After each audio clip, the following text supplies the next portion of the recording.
Good morning, y'all. I hope that you guys are doing well.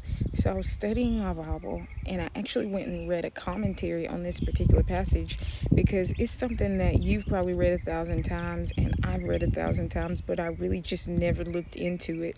And we see people using this. I think the word for it is they use it in a metaphor to try and justify certain things. But anyhow, it is the passage where Jesus goes in the temple and he begins with the whip and he turns the table over of the money changers and things like that. And I just got a deeper understanding of what was actually going on there and why he was so upset.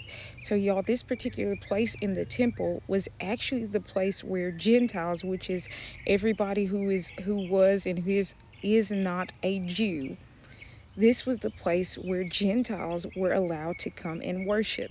And these individuals that were in there selling things were selling things that were useful for the worship, meaning the animals that you would use for sacrifice, right?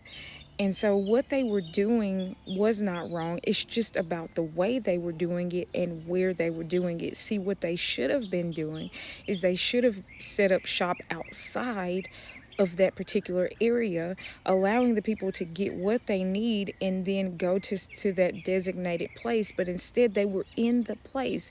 Can you imagine the place where you're supposed to be worshiping? You don't have any other place where you can worship because you are a Gentile, and that one place is being used as a space to sell things.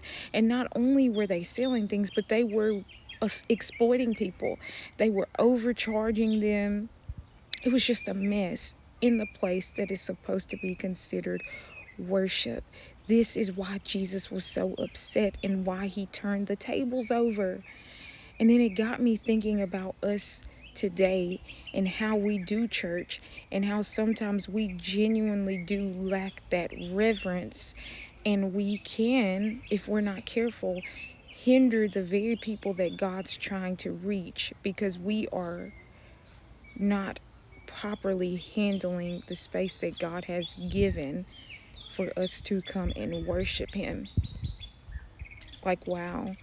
It really should cause us to think the way that we do things, the way that we steward the resources, the way that we handle people, y'all, because God cares about all of it.